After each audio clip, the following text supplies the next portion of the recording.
I've sold your house. My son's text arrived at 6 a.m. He had no idea I already knew everything.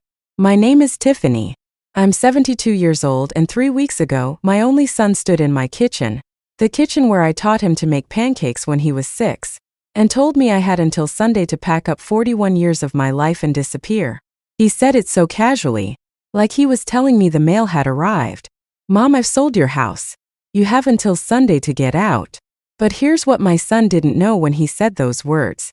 He didn't know that I had already found his secret 3 days earlier. He didn't know that I had already made one phone call that was going to unravel his entire plan before Sunday ever came. And he definitely didn't know that his 72-year-old mother still had a few tricks left in her. If you're watching this and you've ever been underestimated by someone who thought your age meant you'd lost your fight, hit that like button right now and hit subscribe, because this channel is for people just like you and me. Drop a comment and tell me where in the world you're watching this from tonight. I read every single one, and I promise you by the end of this story you're going to feel like you won something too. Now let me take you back to where it all began. I bought that house in 1983 with my late husband, Earl. We were young then and broke, and so in love it hurt. We paid it off together dollar by dollar over 18 years. I raised my son in that house. I buried my husband from that house. Every wall in that place held a memory, and every one of those memories was mine. 2 years ago, Earl passed. Cancer. Fast, cruel, and over before I even had time to be angry about it. After the funeral, my son, I'll call him Andrew, though that's not quite his real name, because I still have some things I'd like to protect, moved back into town to help me out. That's what he told everyone. That's what he told me. For the first few months it really did feel like help. He'd fix the gutters. He'd drive me to my doctor's appointments. He'd sit with me on Sunday nights and we'd watch old game shows together. And for a little while I let myself believe that my son had come home because he loved me. I should have paid closer attention to the way he looked at the house. Not at me. At the house. See, my son had run into some financial trouble. I didn't know the full extent of it at the time. I just knew he'd lost a job and then another one, and that there'd been some kind of falling out with a business partner that he refused to talk about. What I didn't know was how deep that hole really went, and how desperate a person becomes when they think their mother is too old and too trusting to notice what's happening right under her own roof. About 4 months ago, he started asking me questions that seemed innocent at the time. Mom, do you still have Dad's old paperwork? The house deed, all that? Mom, when's the last time you talked to a lawyer? Mom, have you thought about what happens to the house someday? I answered honestly, because why wouldn't I? He was my son.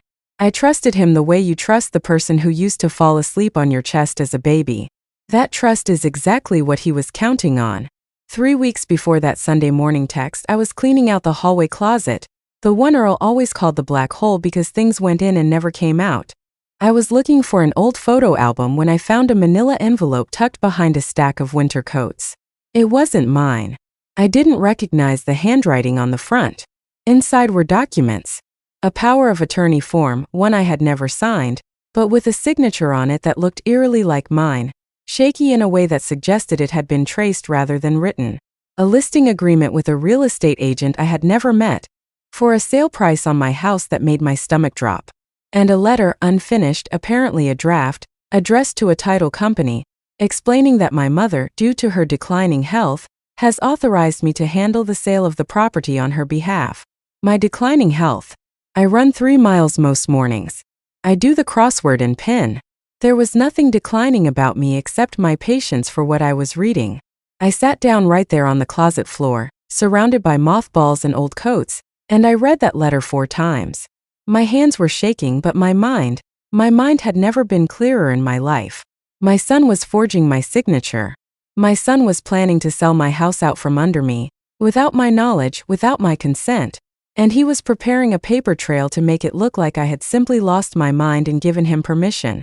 I want you to sit with that for a second, because I know some of you watching have lived a version of this. Maybe not a house.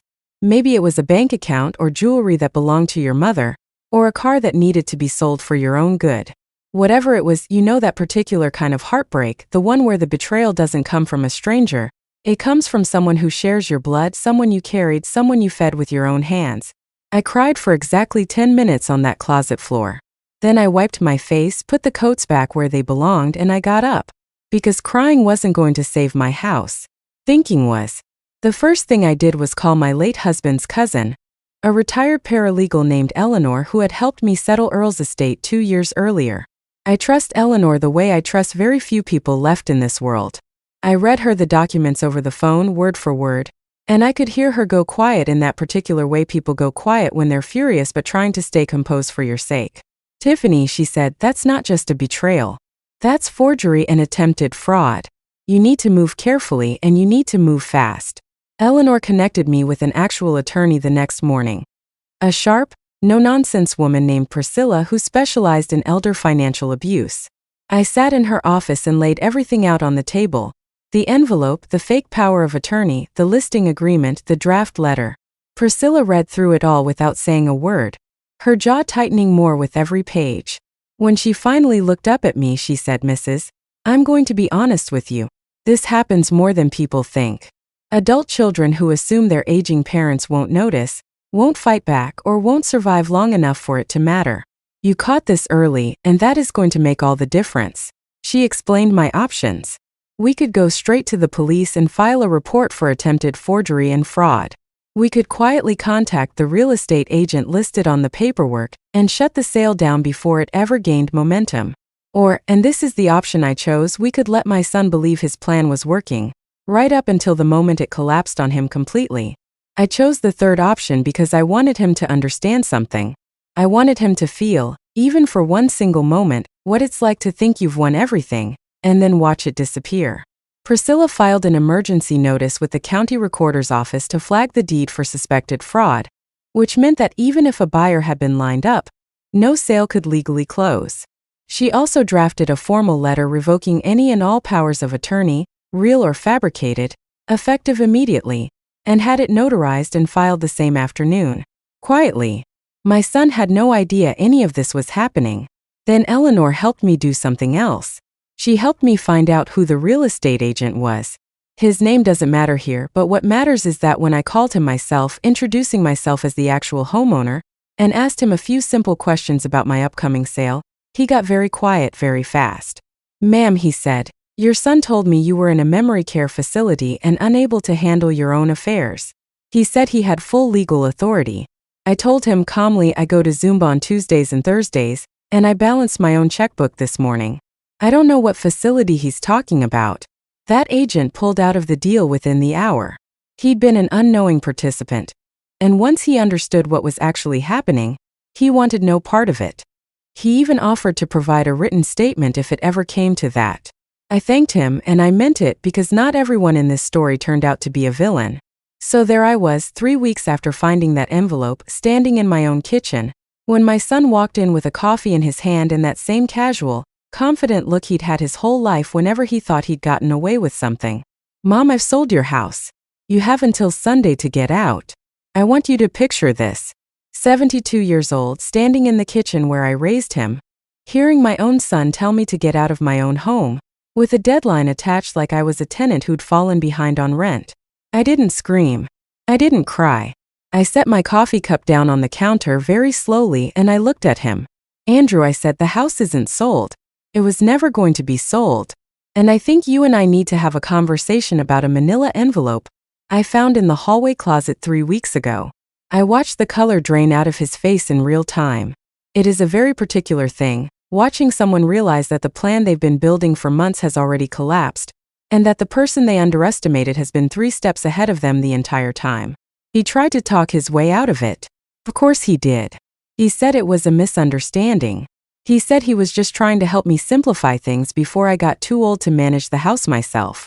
He said the listing agent must have misunderstood something.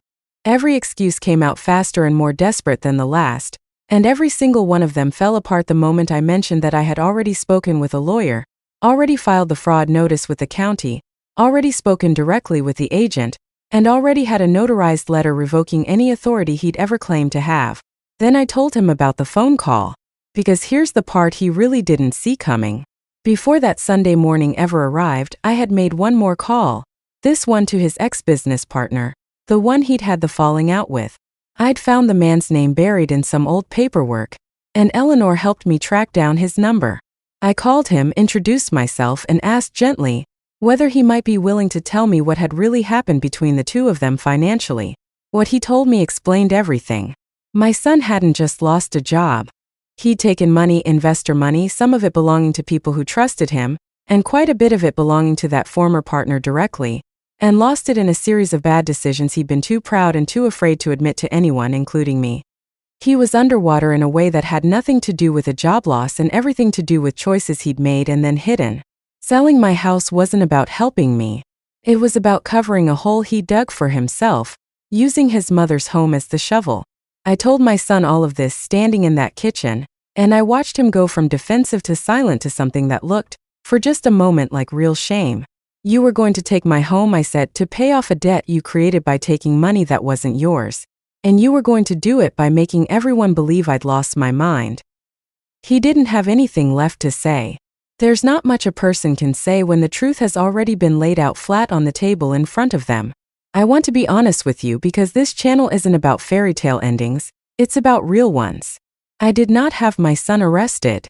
Priscilla, my attorney, told me I had every legal right to pursue criminal charges for the forgery, and part of me, a very tired, very hurt part of me, wanted to. But I made a different choice. I told him that the debt he'd built for himself was his to solve, not mine to fund with the walls I raised him in. I told him the house would never, under any circumstance, be sold to cover a mistake he refused to take responsibility for. I did require him to move out of the guest room he'd been staying in for the better part of 2 years. That conversation was harder than the one about the house, if I'm honest. But I've learned something at 72 that I wish I'd understood sooner. Love and boundaries are not opposites. You can love someone with your whole heart and still refuse to let them walk over you. The formal fraud notice stayed on file with the county for a full year. A quiet but permanent record of what he tried to do, should he ever try anything like it again. The revoked power of attorney meant that no bank, no title company, no buyer, and no agent could ever act on his word alone regarding my property again. And the real estate agent, true to his word, kept a written statement on file with my attorney, just in case. As for the phone call, the one my son never saw coming, it did more than expose his financial mess. It connected me with his former partner, who it turns out is a genuinely decent man who'd simply been burned by bad judgment, not malice. We still speak occasionally.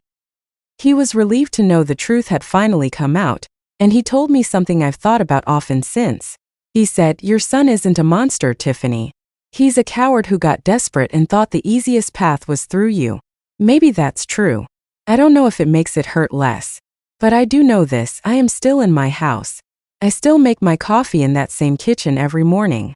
I still sit on the back porch where Earl and I used to watch the sunset, and some evenings I sit there and I think about how close I came to losing all of it, not to a stranger, not to a scam artist calling from overseas, but to my own son in my own kitchen on an ordinary Tuesday morning. If there's one thing I want every person watching this to take away tonight, it's this: age does not make you invisible, and it certainly does not make you powerless. The moment someone, anyone, even someone who shares your last name, decides you're too old, too trusting, or too tired to notice what they're doing, that is exactly the moment you need to pay the closest attention of your entire life. I found that envelope because I still clean my own closets. I stopped the sale because I still pick up my own phone and make my own calls. And I kept my home because I refused to believe, even for a second, that 72 meant finished. If this story meant something to you tonight, do me one favor before you go. Hit that subscribe button because I've got more stories like this one coming, true stories about the fight that doesn't end just because the hair goes gray. And down in the comments, tell me where you're watching from, and tell me this: has anyone in your life ever underestimated you the way my son underestimated me? I want to hear it. I read every single comment, and honestly, on nights like this, hearing from you all is what gets me through. This is Tiffany, 72 years old, still in my house, still making my own decisions. And I'll see you in the next story.